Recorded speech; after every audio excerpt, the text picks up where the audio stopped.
I had just moved into my new house, a charming old two-story home in a quiet suburban neighborhood.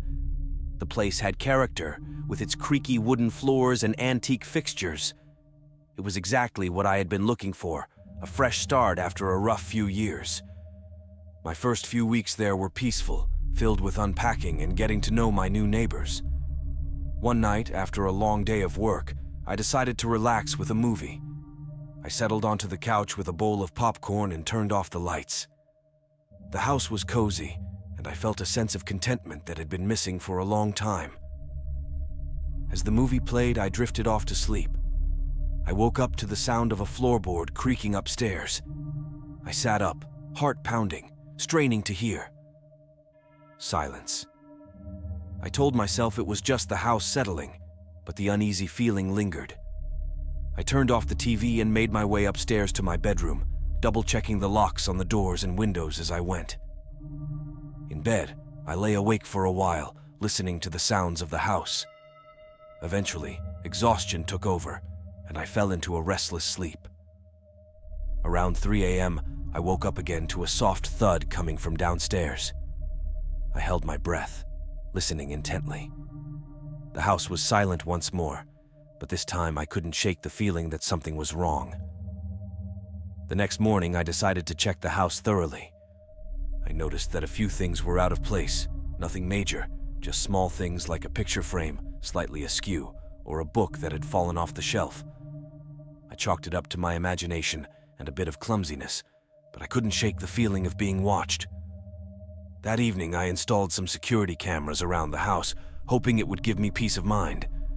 I set them up to alert me if they detected any movement and went about my evening routine.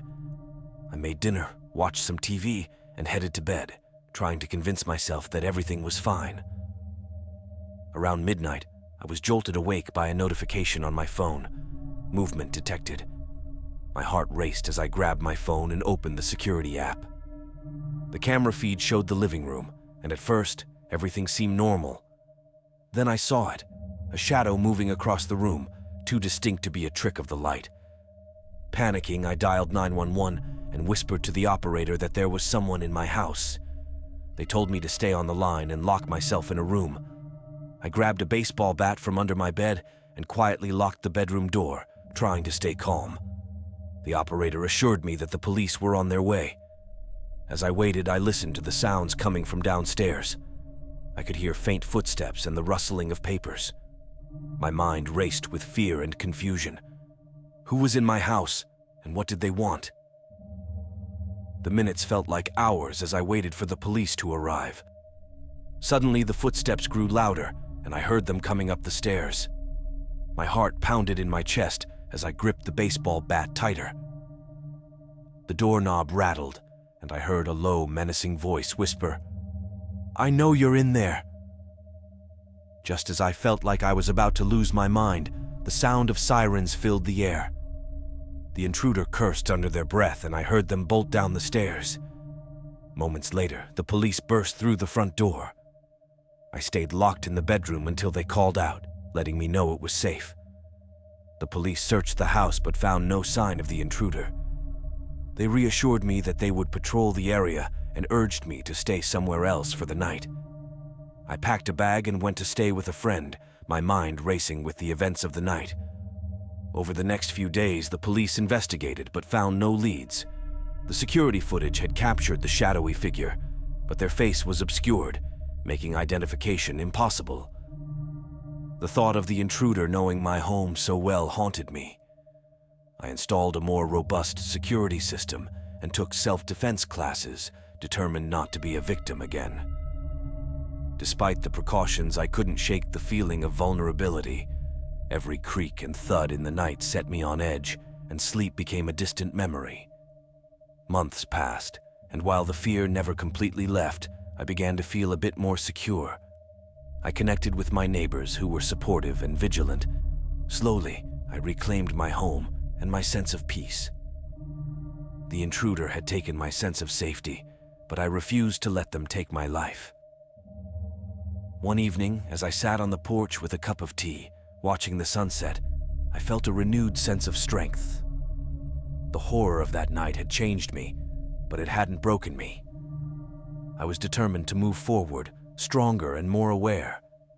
The house by the lake was no longer just a place of fear.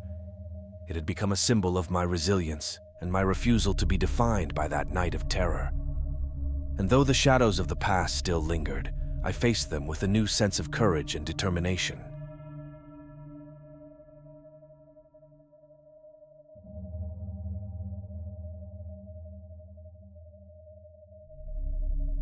The summer of 2020 was supposed to be a quiet retreat from the chaos of the world. The pandemic had changed everything, and my wife Emma and I decided to rent a cabin by Summerwood Lake to escape from it all. We needed a break, a place to reconnect with nature and find some peace. The cabin was secluded, surrounded by thick woods, and right on the edge of the serene lake. It seemed perfect. From the moment we arrived, I felt a strange sense of unease. The cabin was charming, with its rustic decor and cozy fireplace, but there was something off about it. Emma brushed off my concerns, attributing them to the stress of the past few months. We spent our days hiking, fishing, and swimming in the lake, trying to make the most of our getaway. Our first night in the cabin was when things began to get unsettling. As we sat by the fire, sipping wine and listening to the sounds of the forest, I heard a faint tapping noise. It was rhythmic, almost like someone knocking on wood. I looked around, but there was nothing that could explain the sound. Emma didn't seem to notice, so I tried to ignore it. Later that night, as we lay in bed, I woke up to the sound of footsteps outside the cabin. They were slow and deliberate, crunching on the gravel path. I held my breath, straining to listen. The footsteps stopped right outside our window. I peeked through the curtains, but there was nothing there. Just the moonlit trees casting eerie shadows. I told myself it was just my imagination, and eventually fell back asleep. The next day, Emma and I decided to explore the woods around the lake.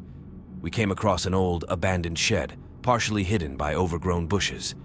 Inside, we found remnants of someone's life: old clothes, a rusty lantern, and a stack of yellowed newspapers. One of the headlines caught my eye. Local woman disappears near Summerwood Lake, June 1978. The article detailed the mysterious disappearance of a woman named Margaret, who had been staying at a cabin just like ours. Emma and I exchanged uneasy glances, but decided not to dwell on it. After all, it was decades ago. That evening, as we were having dinner, I noticed a figure standing at the edge of the woods, staring at us. It was a woman, her long hair flowing, wearing a white dress.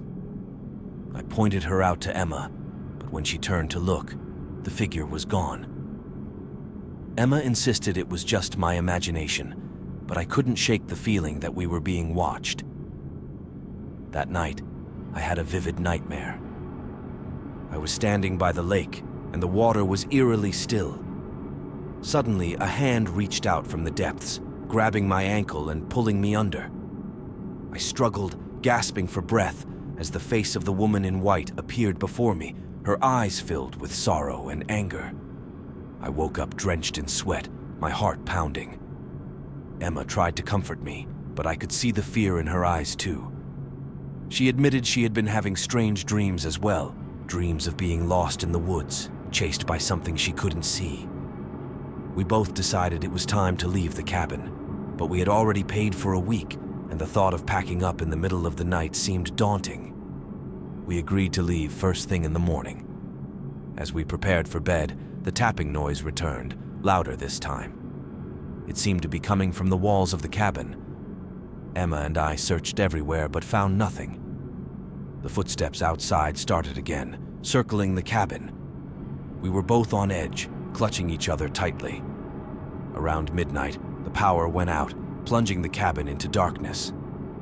We grabbed our flashlights and huddled together in the living room. The tapping grew louder, more insistent, and the footsteps outside turned into a frantic sprint.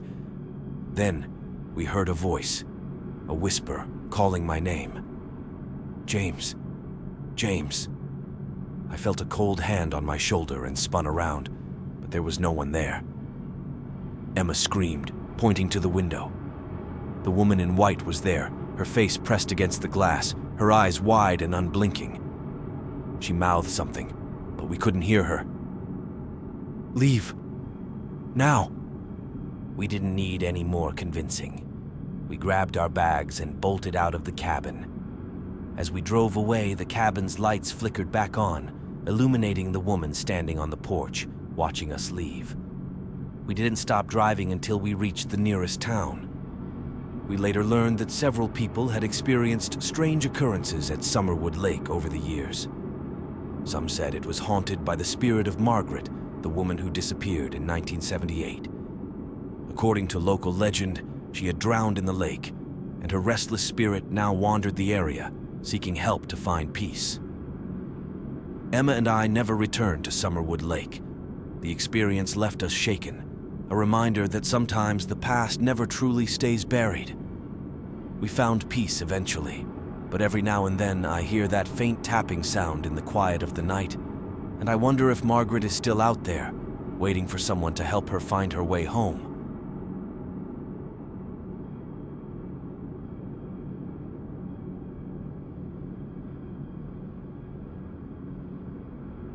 After a particularly stressful year, my girlfriend Sarah and I decided to rent a summer house in a quiet, remote area to unwind. We found a charming old Victorian house in a small coastal town in Maine. It was perfect, isolated, surrounded by thick woods, and just a short walk from a secluded beach. The owner, a kind old woman named Mrs. Thompson, gave us the keys and wished us a pleasant stay, but she seemed oddly hesitant as she drove away. The house was quaint, filled with antique furniture and old photographs of the original owners. We settled in quickly, enjoying the peace and tranquility. The first few days were idyllic, spent exploring the beach, hiking in the woods, and reading on the porch. But as the week progressed, strange things began to happen.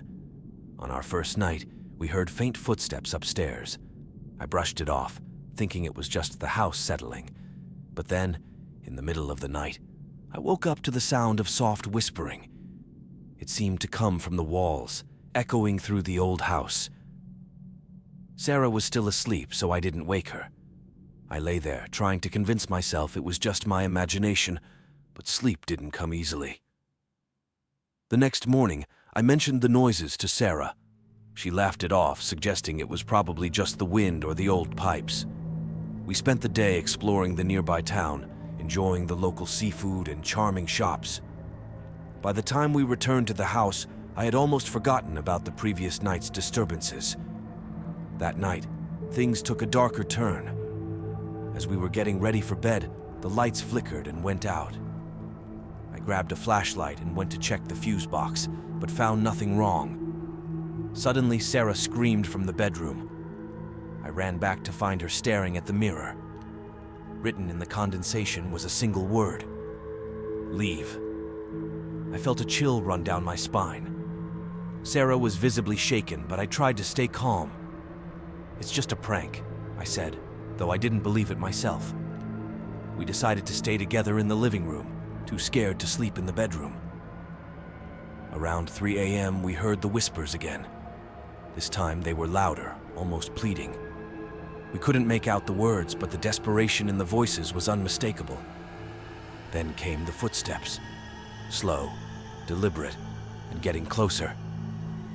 The temperature dropped suddenly, and we could see our breath in the air. We huddled together on the couch, too terrified to move. The next day, we decided to confront Mrs. Thompson. We drove back to town and found her in a small cafe. When we told her about the events, her face turned pale. She hesitated, then revealed the house's dark history. In the early 1900s, a family lived in the house, a mother, father, and their young daughter, Emily. One summer, the mother went mad, convinced that the house was haunted. She killed her husband and daughter before taking her own life. Since then, every tenant had experienced strange occurrences, and most left after just a few nights. Mrs. Thompson apologized profusely, offering us a full refund and a place to stay in town. We agreed to stay one more night to gather our belongings and leave the next morning. As we packed, the house felt more oppressive than ever. Shadows seemed to move on their own, and the whispers grew louder. Around midnight, we heard a child's laughter echoing through the halls. It was Emily. Suddenly, the bedroom door slammed shut. We tried to open it, but it wouldn't budge. The whispers turned into screams, filling the house with a cacophony of terror. In the mirror, we saw the reflection of a woman, her eyes wild and her mouth twisted into a scream. She reached out towards us, and the mirror shattered. We ran to the living room, only to find the front door locked. The temperature dropped even further, and we felt a presence in the room. The woman appeared again, this time in the flesh, her ghostly figure blocking our escape. She pointed at us, her eyes filled with rage. In a moment of desperation, I shouted, "We're leaving! We're sorry!" The figure flickered, then vanished. The front door unlocked, and we stumbled out into the night. We drove away, not looking back until we were miles down the road. We stayed in a hotel that night, unable to sleep. The next day, we returned to the house, only to grab our things and leave for good. Mrs. Thompson honored her promise and refunded our money, apologizing once again for not warning us. To this day, Sarah and I refuse to speak of what happened in that house. The experience left us both shaken and changed. The summer house that was supposed to be our refuge turned into a nightmare we can never forget. We've since moved far away to a place where the sun shines brightly and the nights are warm and comforting. But sometimes, in the dead of night, I hear those whispers again, and I wonder if we ever truly escaped the horrors of that summer house.